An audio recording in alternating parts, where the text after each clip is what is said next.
Welcome, I'm Vince Becenti, and today we're talking about resilience with individuals who have experienced extreme hardship and adversity. Given the circumstances they have suffered, many of us would not even have made it through. Their resilience and courage are extraordinary. Let's meet some real heroes and learn from their stories. We have W. Mitchell. He's an American author, speaker, entrepreneur, and former mayor of Crested Butte, Colorado. In 1971, Mitchell suffered burns over 65% of his body. 4 years later, he crashed on takeoff in his small plane and became paralyzed from the waist down. Allison Massari is an American artist and keynote speaker. In 1998, she was trapped inside her burning car. 50% of her body was burned until a bystander saved her. She's known for her powerful personal story of overcoming adversity and her ability to inspire audiences through her art and speaking engagements. Captain Charlie Plumb is a retired United States Navy fighter pilot who was shot down and held for 6 years as a prisoner of war during the Vietnam conflict. He helped start the Top Gun School and has given over 5,000 motivational speeches on resilience. Charlie, let's start with you. How did this experience impact you after you returned to daily life? You learn a lot in the prison camp. I was tossed into an 8-foot by 8-foot prison cell. And I could pace 3 steps in one direction and 3 steps in the other. I found that the confinement really was not the 8 feet between the walls of the prison, but it was the 8 inches between my ears. I was in a mental box, and this is going to be a mental game.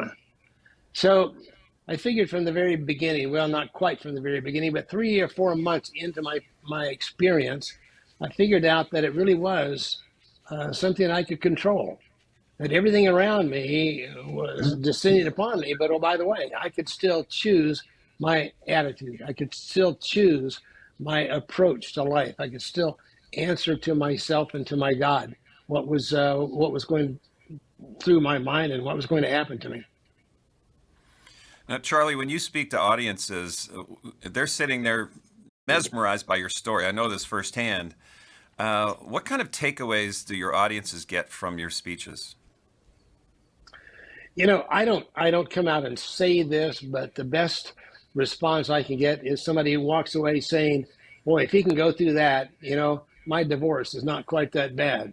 My diagnosis with cancer is not going to be that bad. Perhaps I can survive this. And I tell my audiences that make it a puzzle, because I truly believe that within every adversity in life, and I think that my good friends Allison and Mitchell will tell you the same thing, that within every adversity in life, there's some kind of an opportunity. And if you can figure that out, make it a puzzle, and I would say to myself in the prison camp, I would say, wow, this really hurts. This really hurts a lot.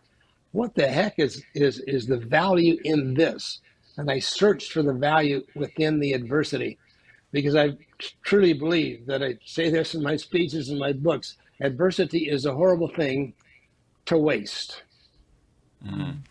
I'm just curious, as you're going through this adversity early on, was that something that you tried to find value from right away, or was this over time you realized you could gain value and then just kind of be buoyed up by that?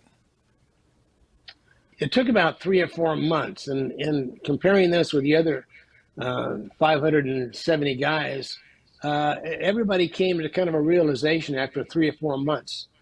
The first few weeks and months, I was very angry. I was blaming myself. I was blaming the mechanic that put my airplane together. I was blaming the president for starting the war. I was just filled with vitriol. And a guy passed a little quote through the wall. We tapped on the walls in our secret code, and he tapped Bible verses and patriotic quotes, and he said, acid does more harm in the vessel it's stored than on the subject it's poured. I can harbor all this vitriol within me. I can destroy myself with the acid within me. And it's not hurting the enemy, it's killing myself. And I pledged to myself at that time that I think I'm going to live through this. But oh, by the way, if I die here, they got to work. I'm not going to kill myself with all this acid within me. So that was really destroying your mental state. Now, you only had 3 paces either direction in this cell. That's for 6 years. So, if anybody has a perspective on resilience and action, what did you learn in those 3 steps, and what kinds of things could we learn from that? Well, first of all, I was very embarrassed. And to give this a little more context, that first cell was 8 by 8, but I was moved around about every 3 months, and so I was in different size cells. Some were smaller than 8 by 8, some were larger, and they gave me a roommate after a while. And so, but the first thing that I learned in the prison camp, I would think to myself, well, here I am. Um, I'm the victim of circumstances beyond my control. And then after, I guess, 3 or 4 months of blaming everybody else and blaming the guards and blaming the situation, I decided, well, there can be some value here. And if I can figure out the value, then it's going to be okay. But I felt very guilty about giving up. Fighter pilots are not supposed to surrender. It's not in the Top Gun playbook. How can I ever go home? How can I ever face my family, my fellow fighter pilots, and admit that I had failed so miserably in my mission? And it took communication with the other guys. And I don't think I'd be alive today if we didn't have that kind of a support group. And in communicating with the other guys, I found out that not everybody had surrendered. That there wasn't a man in that prison camp who was as strong as he really wanted to be. And that gave me great comfort, to know that I wasn't the only one going through this and that we were going to stick together. And it was that community, probably the best team I've ever played on with the best leaders I've ever had, was in that prison camp. We couldn't see each other. We couldn't talk to each other. We couldn't face to face. We were never together until the very end of the war. And yet we had a very close community, a very solid and sound support group. Allison, you were alone in your car as it was burning, and I'd rather you share us more about your experience in this accident that you had to experience. Oh, absolutely, Vince. Thank you. I was driving home alone one night from a movie and hit 60 miles per hour head on, trapped inside my car and consumed in fire and nearly burned to death. I had just picked up art supplies that were in the back seat, so gallons of turpentine were exploding. The witnesses said that the flames were 20 feet above the car. I was conscious the entire time as I was being skinned alive. And somehow, even in the accident, my scalp come off the top of my head. It was just a complete decimation emotionally, physically, spiritually, and mentally. How did this moment change your life? Oh my gosh. In every single way imaginable. Of course, the first years, there was just mind-bending pain in the first part of the recovery, but then also the emotional, mental part over the years. What was amazing to me, though, is that it took me 11 years to heal, but that was getting to a place where I found I was better than before and even more peaceful than before the incident. So to me, that was so profound. Like, I noticed that so many people think that resilience just starts and ends with grit and determination. But for me, there was so much more nuance to it than that. I fought to survive, of course, but I didn't want to be made hardened or bitter from it. And so I got to this place one day where I didn't just fight to survive. And here's the irony. I started to fight for my gentleness to return. I fought for my softness, for my innocence to come back. I wanted to see life as beautiful again. I fought to trust in life again.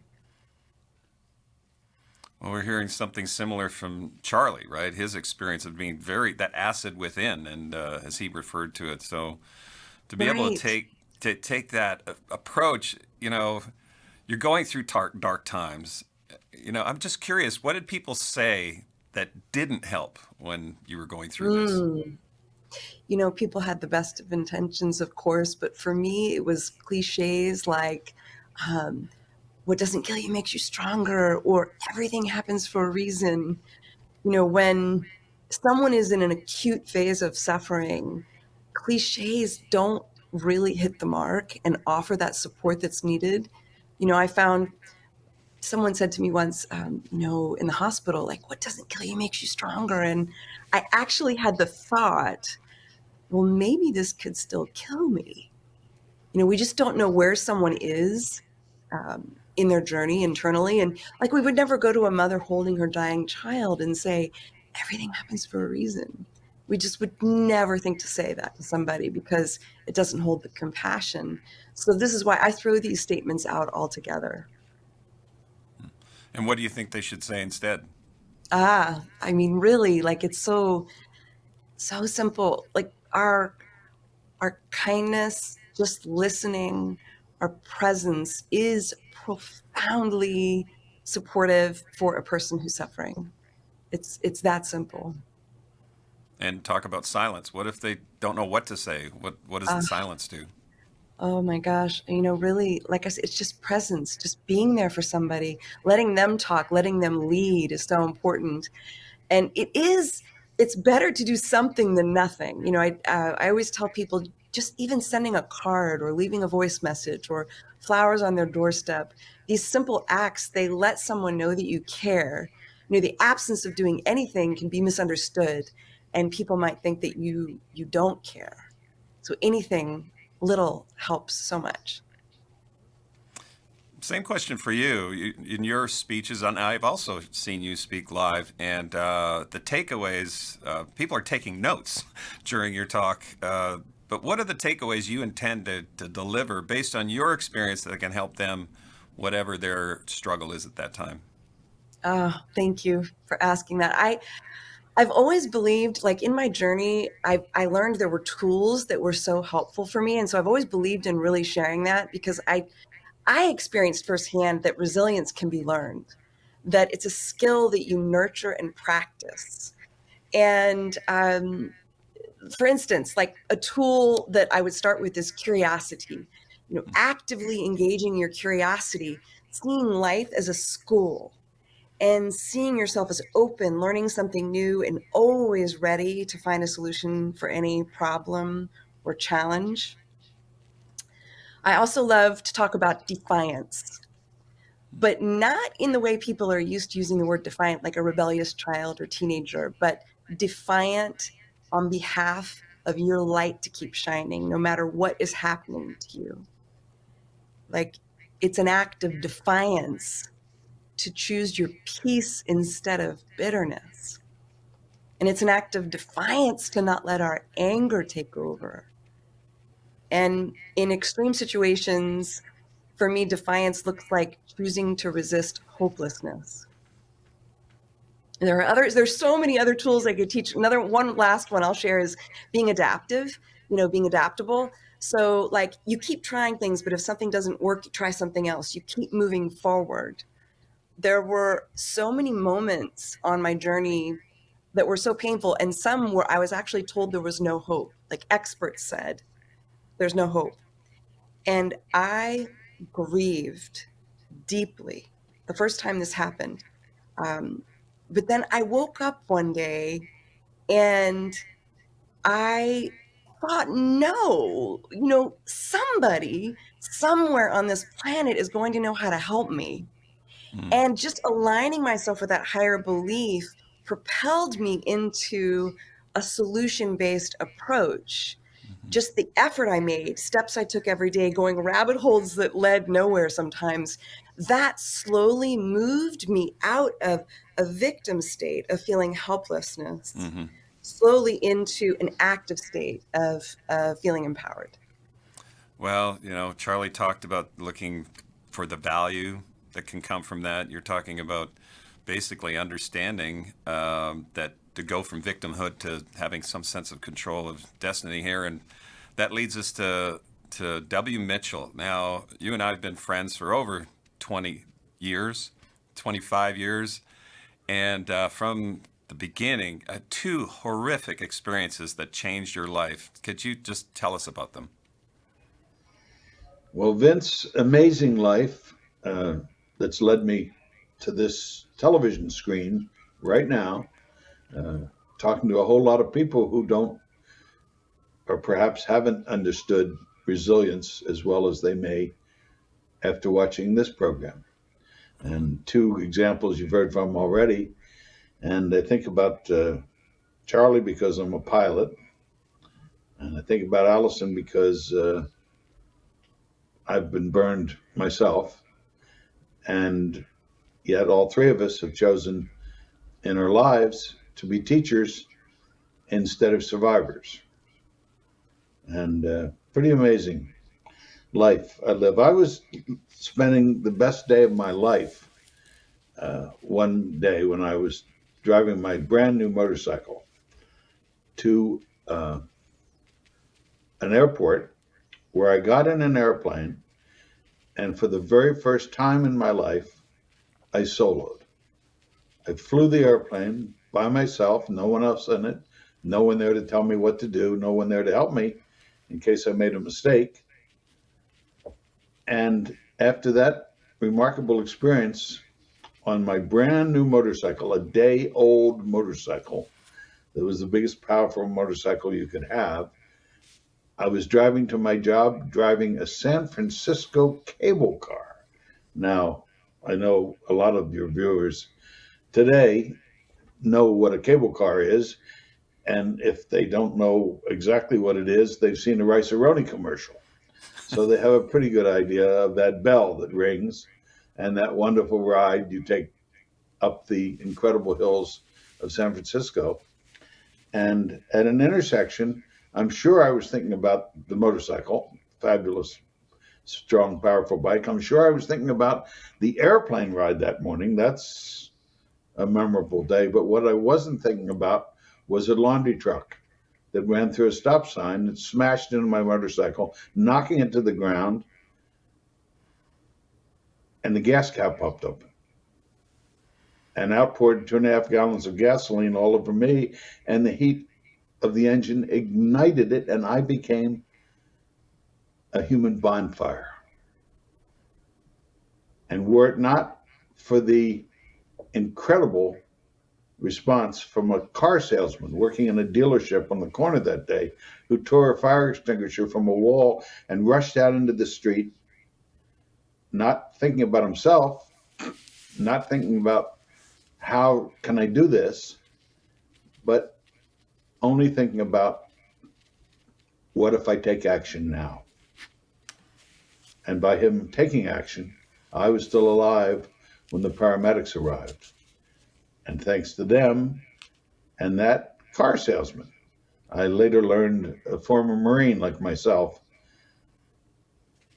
my life would have been extinguished. And 4 years later, you had a crash. You at takeoff, your plane crashed, a private plane, right? Your plane? That is exactly right. I was taking off. I was a very skilled pilot by then. I had my commercial rating and my instrument rating and my multi-engine rating, and probably 600-700 hours in the cockpit flying an airplane. And I took off, and something was wrong. Something was terribly wrong. The plane wasn't flying as it should, and I pulled the power.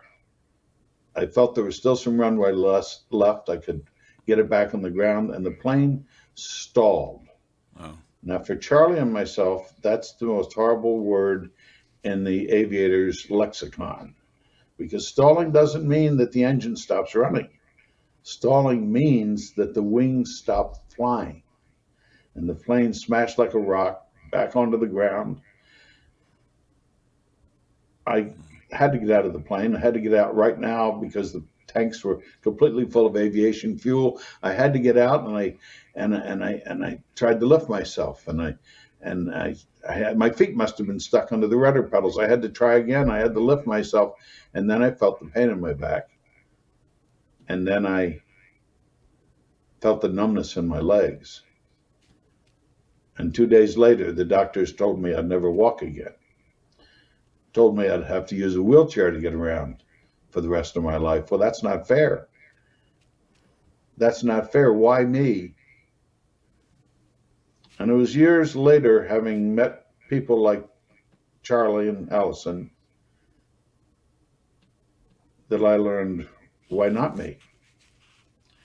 In fact, I started to tell audiences that it's not what happens to you, it's what you do about it. And much later, somebody, another speaker friend, said the truly successful person is the one who can enjoy the scenery on a detour.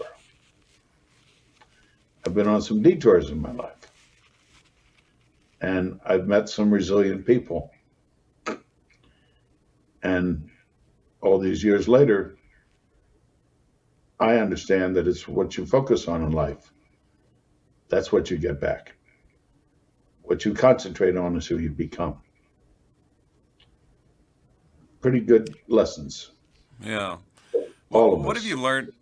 And Mitchell, what have you learned that you went through that could help others?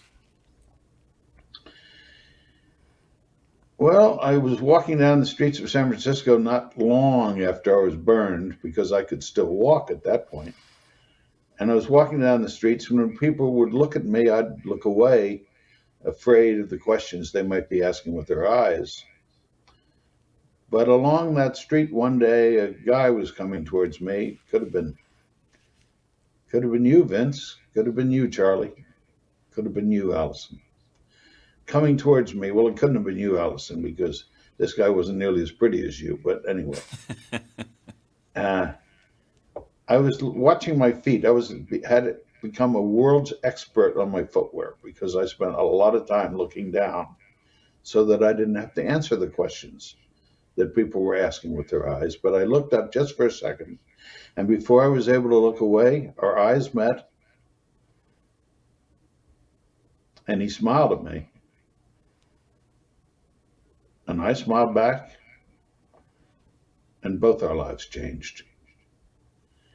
And along those streets of San Francisco, I learned lots of lessons about resilience. Mm-hmm.